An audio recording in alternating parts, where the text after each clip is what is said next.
मध्य भारतातील मूर्तिकारांची सगळ्यात मोठी बाजारपेठ म्हणजे नागपूरची चितारओळी। नागपूरच्या चितारओळीमध्ये गणपती बाप्पाच्या मोठमोठ्या मूर्ती साकार होताना आपल्याला या ठिकाणी पाहायला मिळते आहे। या ठिकाणावरून वेगवेगळ्या राज्यामध्ये सुद्धा मोठमोठ्या मूर्ती जातात। इथे वंशपरंपरागत असे मूर्तिकार आहेत आणि ते दरवर्षी मोठमोठ्या मूर्त्यांना आकार देतात, वेगवेगळ्या राज्यामध्ये पाठवतात। यावर्षी नेमकी काय परिस्थिती आहे हे जाणून घेण्याचा प्रयत्न करूया। मूर्तिकार मनोज बिंडा आपल्या सोबत आहेत।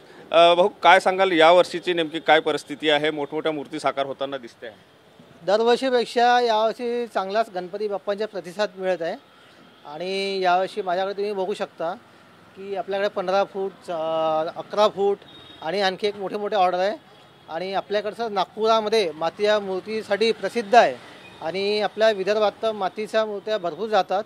आणि यावेळेस आपल्याकडे जसं आता शिवजीचे भरपूर भक्त आहे, तुम्ही बघू शकता शिवजी रूपामध्ये नंदीवरती गणपती, विठ्ठलाच्या रूपामध्ये गणपती, असे भरपूर ऑर्डर येत आहे, आलेले पण आहे आणि पुन्हा येतच आहे आणि छान प्रतिसाद मिळत आहे।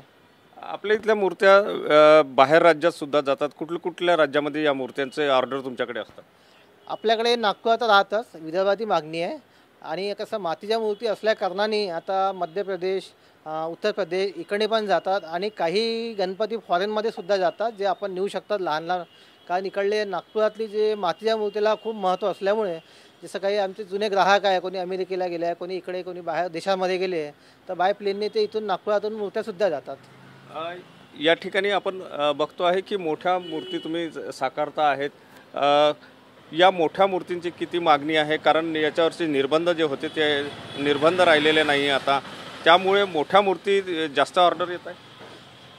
आता 2 ते 3 वर्षापासून सगळ्यात जास्त मोठ्या मूर्तीसुद्धाच मागणी होत आहे। कारण आता कॉम्पिटिशन एवढी वाढली आहे, कोणाला असं वाटतं की आपण या मंडळाने 11 फुटाची बसवली का, तर आपण त्याला 15 फुटाची बसवूया, त्यांना वाटलं 15 फुटाची का आणखी 20 फुटाची, म्हणजे प्रतियोगिता वाढत चालली आहे। त्यामुळे आम्हाला जास्तीत जास्त कामसुद्धा मिळत आहे। नक्कीच या ठिकाणी मूर्तिकारांना सुद्धा मोठ्या प्रमाणात काम मिळत आहे। मार्केट चांगलं आहे, मोठ्या प्रमाणात ऑर्डर या ठिकाणी येत आहे। बाहेर राज्यातून सुद्धा मूर्त्यांची मागणी जी आहे, कारण हे वंशपरंपरागत मूर्तिकार या ठिकाणी आहेत आणि प्युअरली मातीच्या मूर्ती या ठिकाणी बनवल्या जातात आणि त्यामुळेच या ठिकाणी जर बघितलं तर मोठ्या प्रमाणामध्ये मागणी आहे आणि मूर्तिकारांनी आता काम सुरू केलेलं आहे। कॅमेरामन साईसह सुनील ढगे, TV9 मराठी, नागपूर।